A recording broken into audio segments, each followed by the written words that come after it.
Halo Santuy Family, berjumpa lagi dengan aku Anton di channel Diet Santuy di playlist cara meningkatkan massa otot untuk pemula. Nah, setelah di video sebelumnya kita belajar soal makna fitness itu apa, sekarang aku mau bercerita nih soal legenda yang bernama Milo.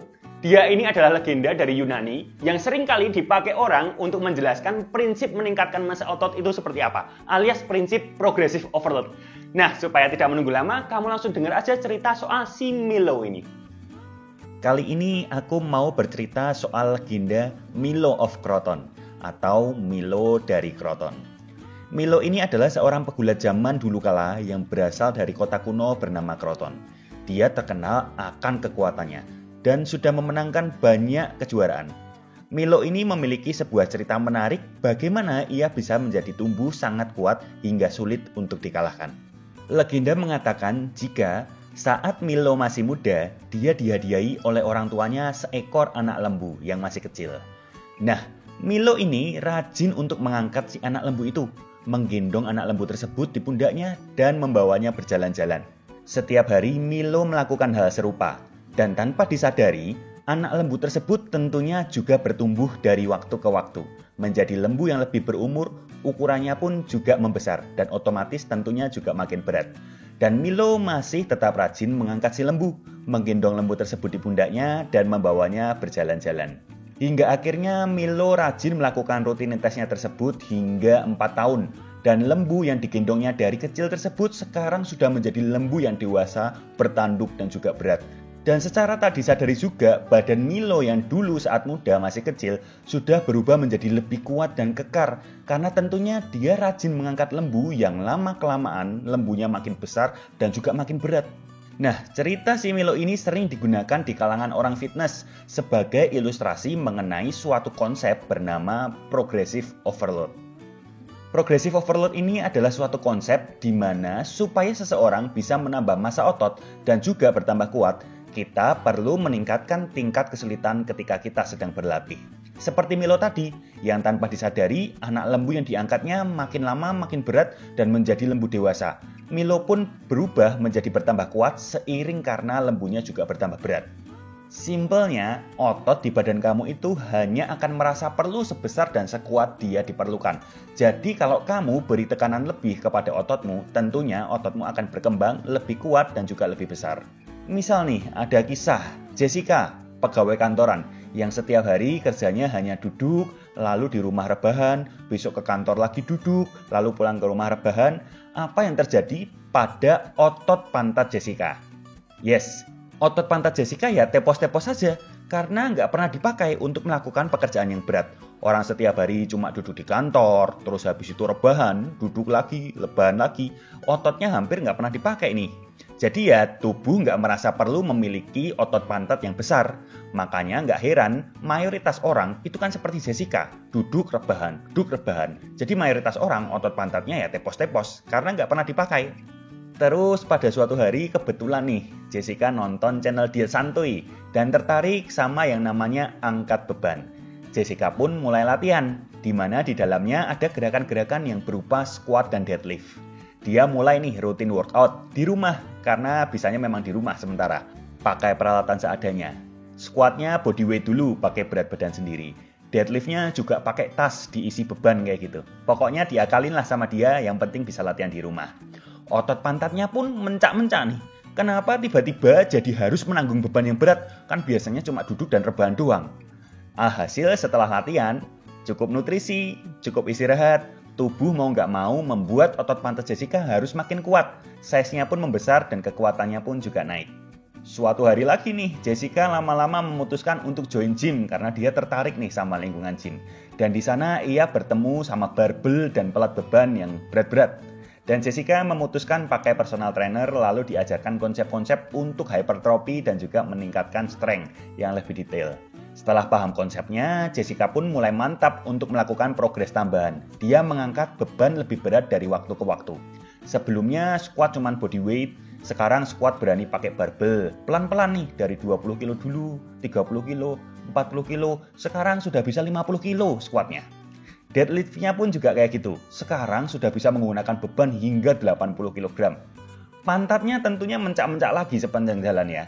Apa-apaan ini diajar berat-berat kayak gitu? Biasanya cuma rebahan, duduk, terus habis itu disuruh squat, sudah tambah besar, tapi ini sekarang malah ditambahin beban lagi. Alhasil, setelah latihan secara berkala, cukup nutrisi, cukup istirahat, tubuh membuat otot pantat Jessica lebih kuat lagi dan size-nya pun naik lagi. Dan progres ini dilakukan terus-menerus. Tanpa terasa nih ya, pantat Jessica waktu masih sekedar sedentary, pekerja kantoran yang cuma duduk lalu rebahan, dibandingkan dengan pantat Jessica waktu sudah rajin angkat beban sangat berbeda. Lebih montok dan juga tebal. Massa ototnya di bagian pantat meningkat. Nah, inilah garis besar dari konsep progressive overload, di mana seseorang diajak untuk meningkatkan tingkat kesulitan dari latihan bebannya secara berkala agar massa ototnya bisa terus berkembang dan kekuatannya juga meningkat. Prinsip ini bisa terus diterapkan di bagian yang memang kamu ingin meningkatkan dari segi size dan strength-nya. Misal nih, kamu cowok ingin dadanya bidang, ya latih otot dadamu dengan konsep progressive overload ini. Misal dari awal nggak pernah latihan dada, sekarang mulai nih push up 10 kali sehari. Push up 20 kali sehari. Lama-lama push up-nya repetisinya dinaikin, lama-lama push up-nya pakai beban, lama-lama mulai beralih ke gerakan dipping kayak gitu ya.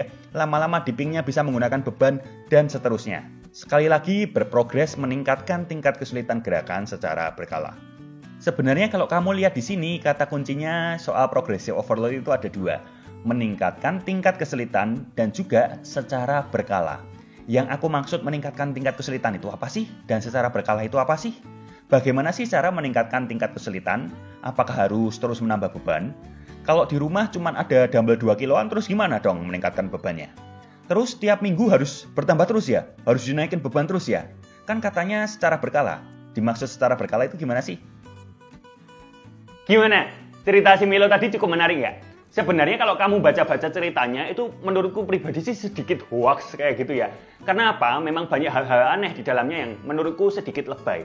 Contohnya dia tadi ngangkat lembu jantan gitu ya. Lembu jantan dibawa kemana-mana, usia dewasa pula. Itu beratnya 400-500 kilo lembu jantan. Jadi kalau dibawa kemana-mana rasanya juga aneh ya. Memang beneran kuat gitu.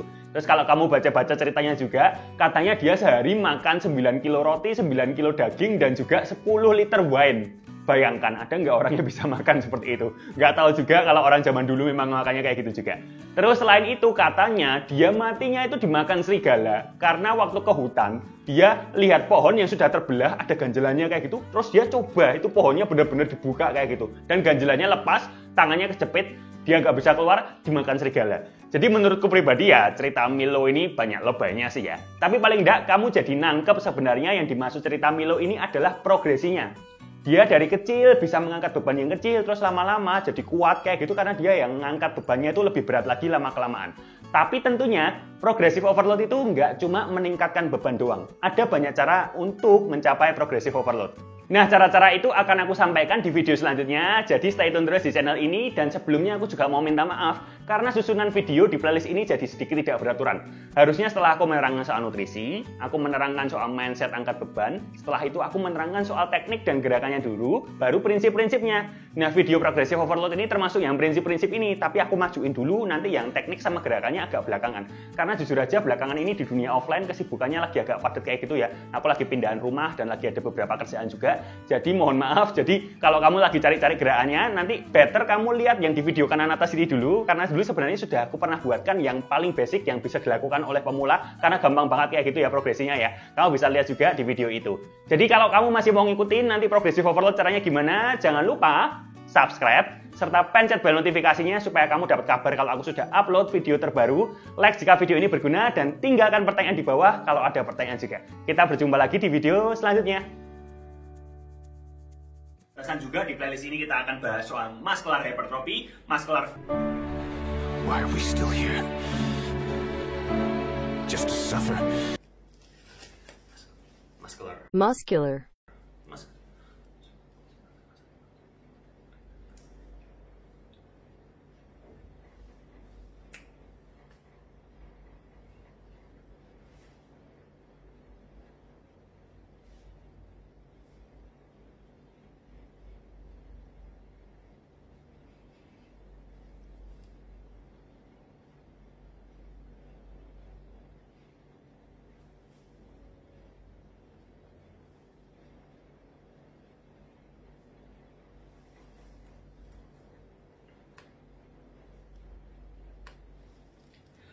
Santuy Family, berjumpa lagi dengan aku Anton, masih di channel Dia Santuy di playlist cara meningkatkan massa otot untuk pemula. Nah, setelah di video sebelumnya kita belajar soal sebenarnya makna fitness itu apa, sekarang saatnya kita memaksimal. Every night, I can feel my leg